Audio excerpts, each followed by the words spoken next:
नमस्ते साथीहरू।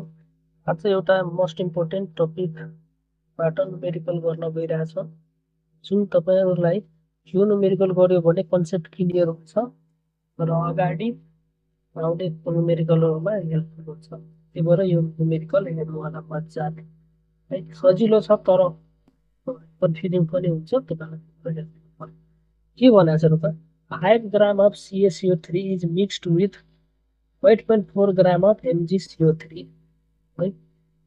5 ग्राम of calcium कार्बोनेटलाई के गर्यो 8.4 ग्राम अफ MgCO3 सँग मिक्स गर्यो। त्यो मिक्स गरिसकेपछि हामीलाई के भनेको छ क्वेसनले calculate the number of mole of CaCO3 in the mixer. Mole of CaCO3 in the mixer कति छ, calculate the number of mole of MgCO3 in the mixer हैन।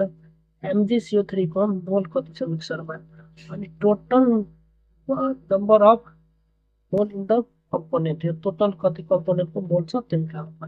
अर्को के पनि भन्यो calculate the percentage mass of CaCO3 in the mixer.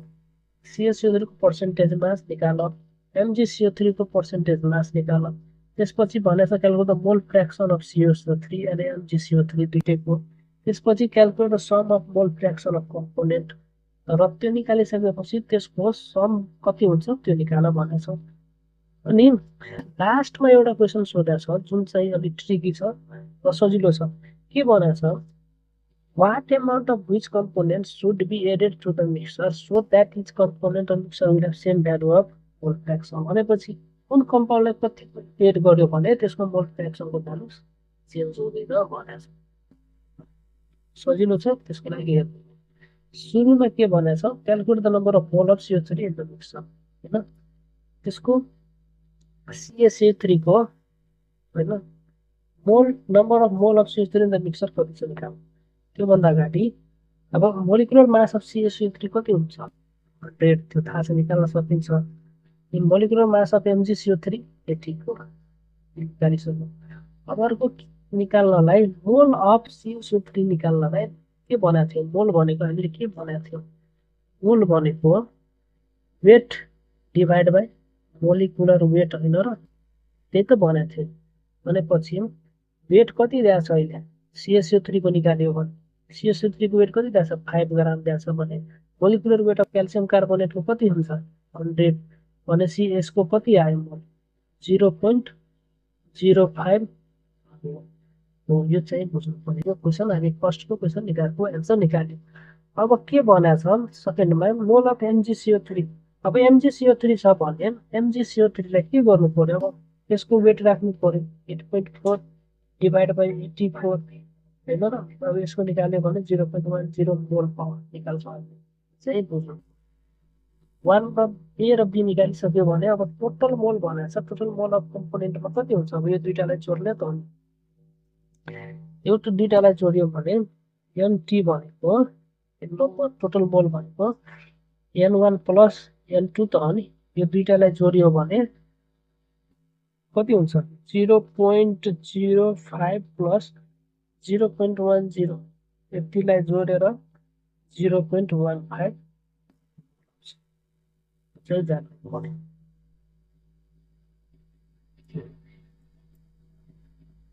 यति निकालिसकेपछि अब क्वेसनले के भनेको छ calculate the percentage mass of CaCO3 in the mixer. Percentage mass निकाल। हामी पर्सेन्टेज कसरी निकाल्छौँ given divide by total into 100 होइन र, त्यही त।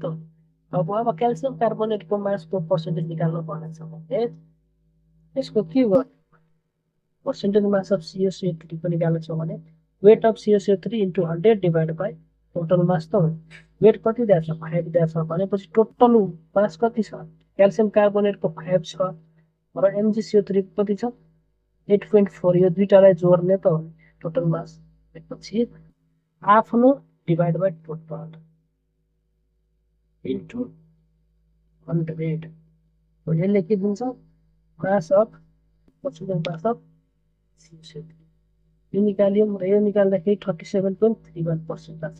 त्यसरी नै MgCO3 को निकाल्ने आफ्नो बाई टोटल भनेपछि यसको कति छ 8.4 डिभाइड बाई 5 प्लस 8.4 गर्यो भने 62.2%। यति निकालिसकेपछि अब क्वेसनले भन्यो मोल फ्रेक्सन अफ क्याल्सियम कार्बोनेट निकाल्न। मोल फ्रेक्सन अफ क्याल्सियम कार्बोनेट निकाल्नलाई मोल फ्रेक्सन भनेको के हो? क्याल्सियम कार्बोनेटको भनेको छ भने अब क्याल्सियम कार्बोनेटको मोल फ्रेक्सन भनेको छ भने मोल अफ के को calcium carbonate divide by total mole त डिभाइड गर्नु पर्यो नि। अब यसको मोल कति निकालेको थियौँ? क्याल्सियम कार्बोनेट 0.05 निकालेको थियौँ र यसको टोटल मोल 0.05 प्लस 0.10 डिभाइड गर्यो भने 0.3 मोल फ्रेक्सन अफ MgCO3 छ भने अब माथि के को राख्नु पर्यो? MgCO3 को मोल राख्नु पर्यो। त्यसपछि टोटल रेट डिभाइड गरेर 0.67 आउँछ। अब सम अफ मोल फ्रेक्सन भनेको छ, यो दुईटालाई जोड्यो भने जहिले बनाउनु पर्यो।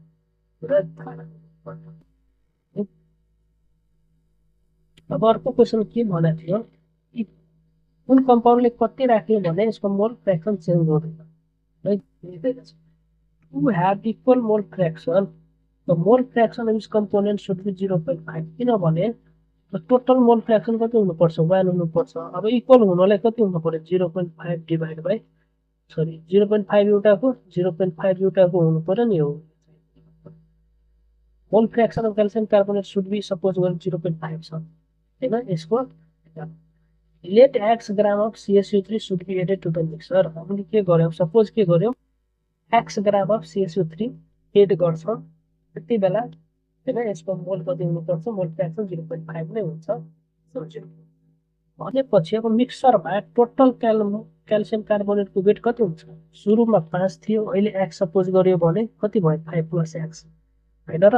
अब यसको मोल फ्रेक्सन निकाल्नु छ भने के गर्नु पर्यो? यसको मोल फ्रेक्सन निकाल्नलाई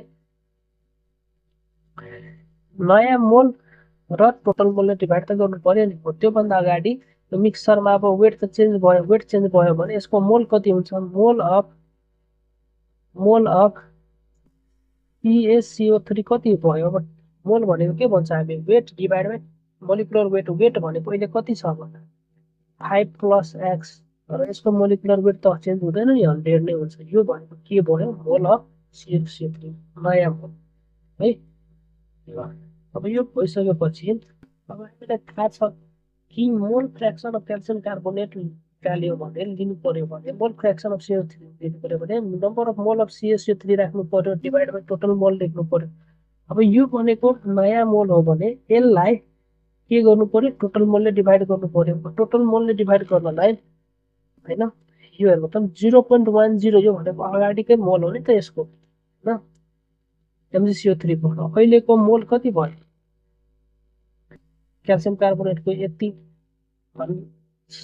डिभाइड बाइ यति प्लस अगाडिको है। यसलाई सोल्भ गर्यो भने यसको भ्यालु 5 लेख्छु भनेपछि कति एड गर्नु पर्दो रहेछ हाम्रो?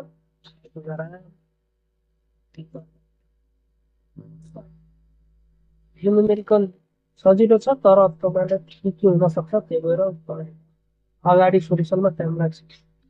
यस्तै न्युमेरिकलको लागि र टपिकको लागि सम्झिनु होला।